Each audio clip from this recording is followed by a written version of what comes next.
So I know I said I was going to come on here and so that we can discuss some nutrition labels. So I pulled out some stuff out of the pantry and I want to go over how to read them, how to navigate if something is going to be on the healthier side or if it's going to be kind of one of those choices that we don't want to do. So let's dive into it. Just for simplicity, I'm going to grab the oats first because this one seems to be the cleanest. So let's go ahead and look at this. I'm gonna come a little bit closer. This is some Red Mills, Bob's Red Mills oatmeal. And I'm just gonna flip it over. And this is going to be the nutrition facts. Now keep in mind, typically only things that are processed have nutrition labels on them. So when we go into the store, this is a little secret. And I know some people have talked about it before, but literally just go on the parameter of the store 90% of the time and you will save yourself, like your health will be so much better, I swear. Because these are clementines. These don't have nutrition labels. Sometimes on the package it does, but it's just a clementine. Versus like if you go and get something that has a bunch of fillers and it has been processed, this just grows from the ground. So I always say get as many fruits, vegetables.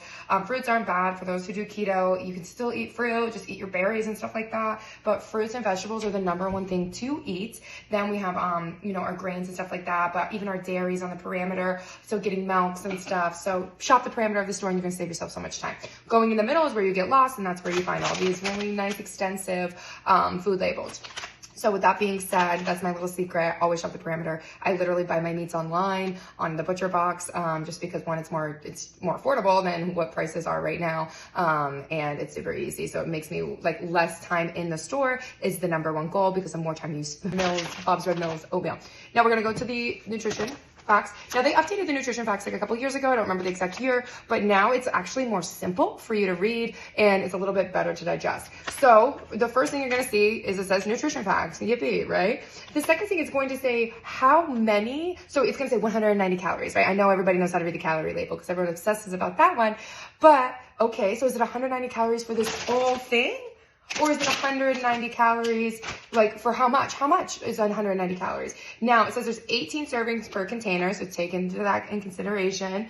And the serving size is 1/2 cup. So what does that mean? That means that they're quoting you on the serving size. Now, that's super vital to understand because some people don't realize when you do a bag of chips or something like that, that doesn't mean that it's 190 calories for the whole bag. It means it's 190 calories per serving size. So make sure you understand and you look at the serving size on bad, right? Most people, what they're going to do is they're basing this out of that's what this percent of daily value is. They base it out of a 2,000 calorie diet is what they say that you should have. Everybody eats whatever they eat. So that's for you to figure out on your own. I can make a whole separate video on how you can figure that out if you would like me to.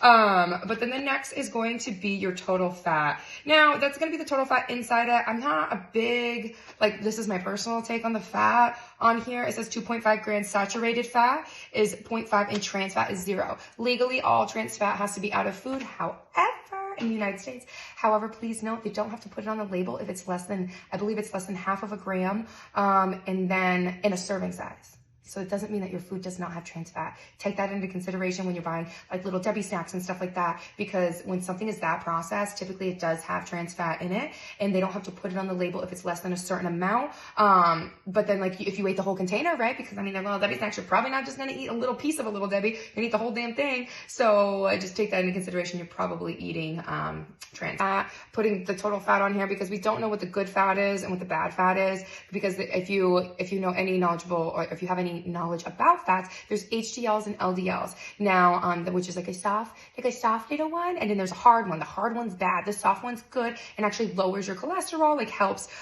with a bunch of stuff. So with that being said, we don't know what one's what in here, right? So that's my only intake about that. Is we don't know what type of fat it is. So please take that. Olive oil, for instance, is going to be really high in fat, but it's high in good fat, right? So it's always very good. And I'm not going to go into it because it's too long, but it's always really, really good to understand what the difference is in fats.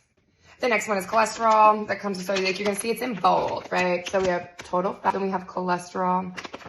I don't know why they put cholesterol on here. From the knowledge that I have learned is you cannot eating cholesterol doesn't raise your cholesterol, right? So not really, I don't know why they put it on there. Personally, I don't look at the cholesterol levels. I'll look at calories, fat, carbs, and protein. That's truthfully what I look at, and everybody can do whatever they want. But yeah, not really sure what that's on there. Sodium's really good if you have any heart problems and you're trying to watch your sodium levels. Yes, that's a great one to look at.